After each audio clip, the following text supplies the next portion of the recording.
हुँदा हुँदा भर्खरै क्याम्प पनि आएछ। आजभन्दा भोलिभन्दा सकियो। अब भर्खर दिनहरू आइयो। अब भर्खर दिन त आइठिकै छ। छोराछोरीलाई के लाने होला? यत्रो वर्षपछि बाल आयो भन्न के गर्ने?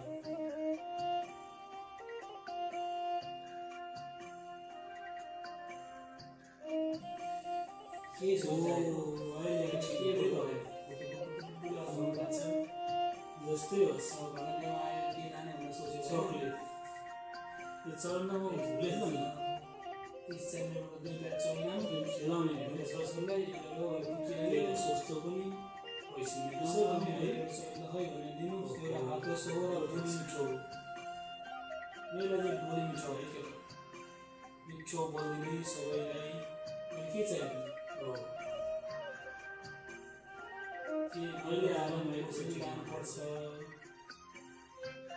सामान किन्नु त भनेकै छ होइन कहाँ जाने हो ठिक्क सबैसँग मिठो बोल्दै मिठो सबैको माया पाइयो राम्रो सबै कसैले के ठुलो हो शब्द ठुलो हो मान्छे बोली बजान ठुलो हो हेर केटा त्यही गऱ्यो भने ठिक छ होइन। अब तिमी आफ्नै 3-4 वर्ष भयो भनेर मैले खुलिरहेको नै त्यही हो।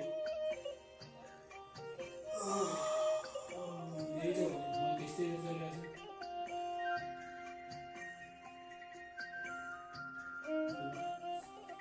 खुसी होला त सोध्नु सक्नु केही होइन। सुखी